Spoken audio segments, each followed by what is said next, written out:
Good afternoon. We are in the 22nd chapter of Job. Eliphaz accuses Job of wickedness is my little subtitle.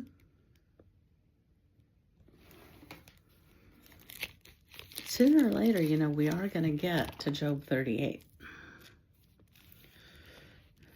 And then we will make up for the gap between how the recordings are labeled, considering that they are not according to chapter, because I don't think I'm going to be able to do all of 38 in one recording. It might take me several times. So we do have something to look forward to. In the meantime, we're going to see what Eliphaz brings. Can a man be profitable to God, though he who is wise may be profitable to himself? Is it any pleasure to the Almighty that you're righteous? Or is it to gain to him that you make your ways blameless? Is it because of your fear of him that he corrects you and enters into judgment with you? Can you imagine how painful this must be to a man who at the beginning of this book was called righteous and blameless? And here Eliphaz is assuming and assigning the heart value behind that as something other than love. Kind of makes me wonder what Eliphaz's relationship with God is like. Is not your wickedness great and your iniquity without end? For you've taken pledges from your brother for no reason and stripped the naked of their clothing. You've not given the weary water to drink, and you've withheld bread from the hungry.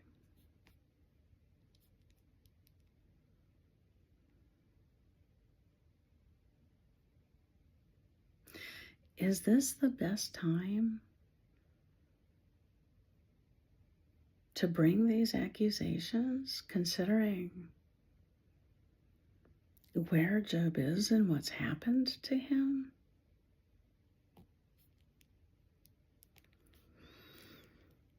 But the mighty man possessed the land, and the honorable man dwelt in it. You've sent widows away empty, and the strength of the fatherless was crushed.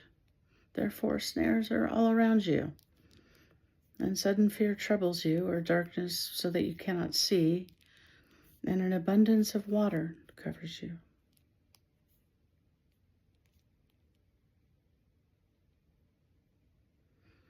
So I guess Eliphaz thinks if you do these things, this is what happens to you. So it's happening to Job. He must have done these things.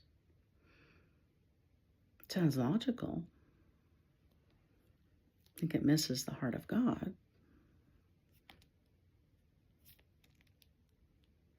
Is not God in the height of heaven? And see the highest stars, how lofty they are? And you say, what does God know? Can he judge through the deep darkness? Thick clouds cover him so that he cannot see. And he walks above the circle of heaven.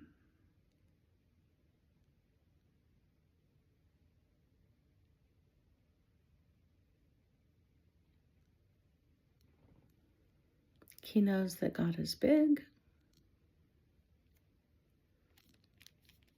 Will you keep to the old way when wicked men have trod, who were cut down before their time, whose foundations were swept away by a flood? They said to God, depart from us. What can the Almighty do to them? Yet he filled their houses with good things. But the counsel of the wicked is far from me.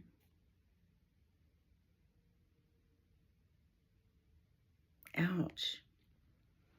He's using Job's own words against him.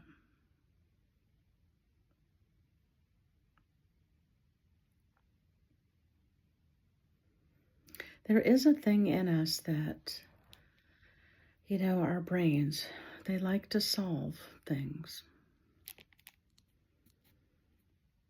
There's a tension when we don't understand or when it's a mystery. But sometimes trying to solve things with our soul isn't very good for relationships. It's kind of interesting because we know the end of the book, and we know that the Lord actually asked Job to pray for them. And when I read how Job is responding and how he's staying engaged, he's not just connecting, he's just being honest. I think, how many people who have brought accusation against me am I still friends with? And have I prayed for them? It's a good reminder for me.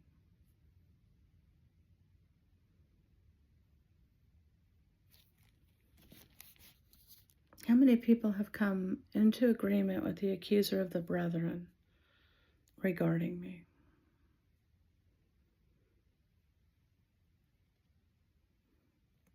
And have I prayed for them?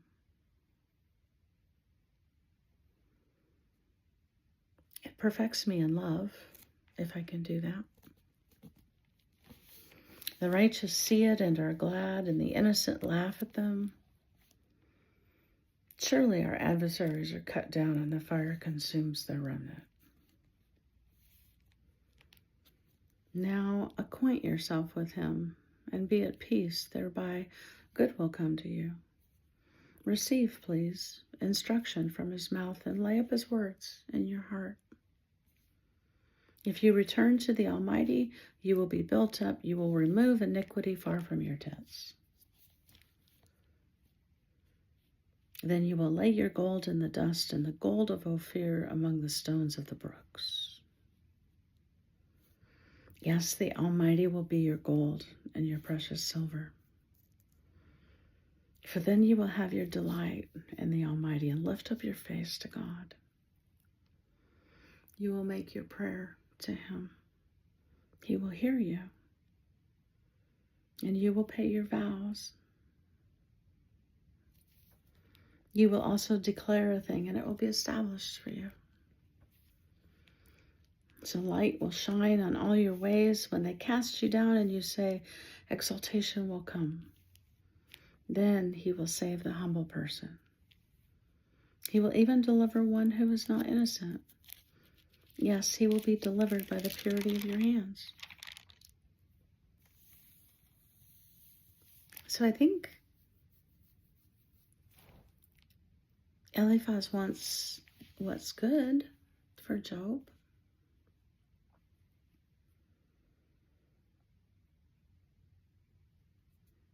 He just had incomplete understanding of God.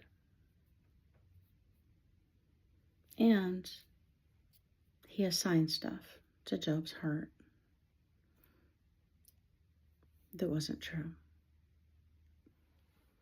I bless you in this holiday season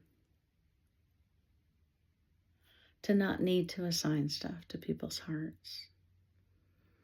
To just take them as best you can at face value and love what you can love. And when this stuff comes against you, because he said we would be persecuted, he was persecuted, and a student is not above their master.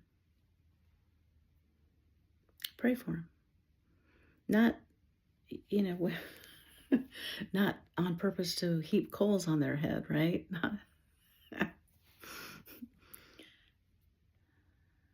But that so that the same God who is perfecting you will have his way in their life too, and that they would be reconciled to their essence, reconciled to their calling, reconciled to their God.